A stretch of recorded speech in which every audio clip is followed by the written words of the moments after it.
भारत के हृदय स्थल में बसा झारखंड घने जंगलों, झरनों और पहाड़ियों के साथ ही संस्कृति, परंपरा और कला की जीवंत धरोहर का केंद्र भी है।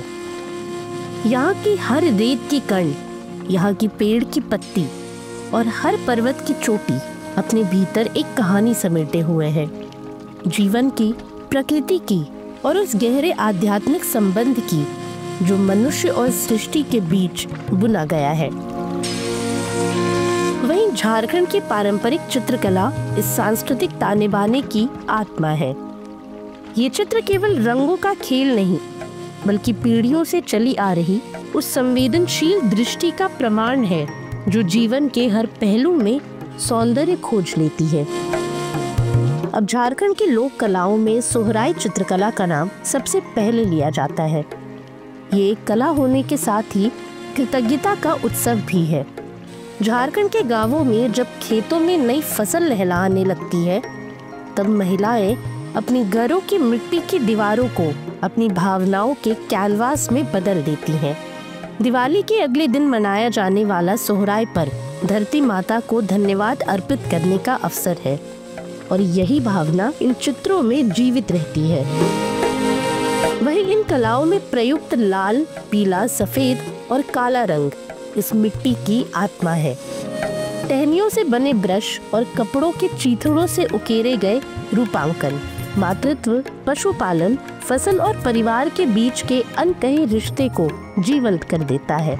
इस कला की सबसे बड़ी खूबी ये है कि ये मातृ सत्तात्मक परंपरा की प्रतिनिधि है, जहां माताएं अपनी बेटियों को ये कला ऐसे सौंपती हैं जैसे वे उन्हें जीवन का अर्थ दे रही हो। यही कारण है कि सोहराई चित्रकला के प्रमुख विषयों में माँ और बच्चे का बंधन एक पवित्र सूत्र की तरह जुड़ा हुआ है। ऐसे में आज ये कला झारखंड की पहचान बन चुकी है और इसे भौगोलिक संकेत यानी GI टैग प्राप्त है। कोबर। अब अगर सोहराई कला जीवन के उत्सव का प्रतीक है, तो कोबर चित्रकला प्रेम, विवाह और आशीर्वाद का प्रतीक बनकर उभरती है। झारखंड और बिहार के ग्रामीण इलाकों में विवाह के अवसर पर घर की दीवारों पर बनने वाले कोबर चित्र सजावट के साथ ही सांस्कृतिक अनुष्ठान है। मिट्टी की दीवारों पर सफेद और काले रंग से बनाए गए ये चित्र प्रजनन शक्ति, समृद्धि और उर्वरता के प्रतीक होते हैं। इनमें कमल, मछली, बेलपत्र, सूरज और चंद्रमा जैसे रूपांकनों का प्रयोग होता है जो प्रकृति की शाश्वत सृजनशीलता को दर्शाते हैं। महिलाएं अपने घर की दीवारों को इन चित्रों से सजाकर नवविवाहित जोड़े को मंगल कामनाएं देती हैं। वहीं ये कला भी माताओं से बेटियों तक एक पवित्र विरासत की तरह पहुंचती है और यही कारण है कि इसमें नारी की सृजनात्मक शक्ति का सर्वोत्तम रूप झलकता है। कोबर चित्रकला को भी सोहराई के साथ GI टैग प्राप्त है, जो इन लोक कलाओं को वैश्विक पहचान दिलाता है। अब आते हैं पैथकर चित्रकला पर। अब पूर्वी सिंहभूम जिले के अमादुबी गांव में जब कोई कलाकार लंबी स्क्रोल पर कहानी रचता है, तो वो केवल चित्र नहीं बना रहा होता, बल्कि वो इतिहास को जीवित कर रहा होता है। पैथकर चित्रकला झारखंड की सबसे पुरानी स्क्रोल कलाओं में से एक है, जिसे चित्रकार नामक समुदाय बनाते हैं। ये चित्रकार अपने चित्रों के माध्यम से जीवन की उत्पत्ति, हिंदू मिथक, लोक कथाएं और आदिवासी जीवन की घटनाओं को रंगों में बुन देते हैं। प्राकृतिक पत्थरों, पेड़ों की छाल, फूल और पत्तों से बने रंग इन चित्रों में ऐसा जादू भरते हैं कि दर्शक उनमें डूब जाते हैं। पहले ये चित्र लंबी पट्टिकाओं पर बनते थे, जिन्हें कलाकार लोक गीत गाते हुए धीरे धीरे खोलते थे और इस तरह चित्र और गीत मिलकर एक जीवंत कहानी बन जाते थे। हालांकि आज ये कला अपने पारंपरिक स्वरूप से कुछ बदल चुकी है और पर्यटन उद्योग के माध्यम से एकल फ्रेम चित्रों के रूप में संरक्षित है, लेकिन इसकी आत्मा अब भी वही है जो कहानी कहने की परंपरा को आगे बढ़ा रही है। अब आखिर में है जादूपटिया चित्रकला। दुमका जिले के जादूपटिया चित्रकार अपनी कला में परलोक की रहस्यमय यात्रा को रंगों में कैद करते हैं।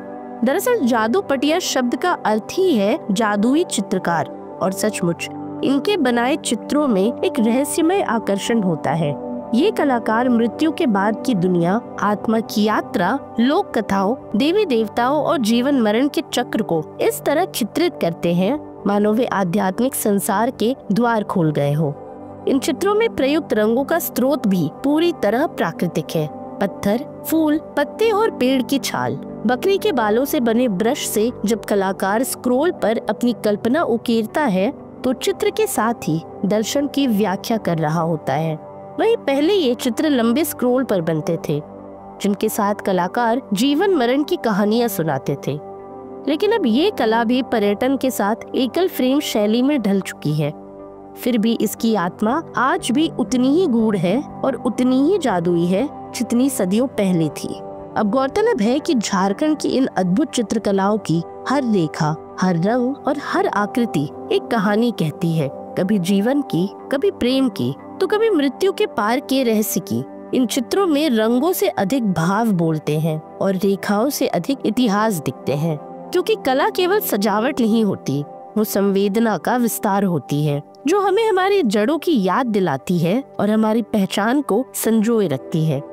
आज के लिए इतना ही। ये सामग्री आपके लिए जुटाई थी उर्वशी शेखर ने और वीडियो संयोजन किया था राहुल कुमार ने। ये वीडियो आपको कैसा लगा हमें कमेंट सेक्शन में जरूर बताएं और ऐसी तमाम रोचक जानकारियों के लिए बने रहिए स्वराज पोस्ट के साथ। और अब तक अगर आपने हमारे YouTube चैनल को सब्सक्राइब नहीं किया तो अभी जाकर करें और Facebook पर हमारे पेज को लाइक और फॉलो करना ना भूलें।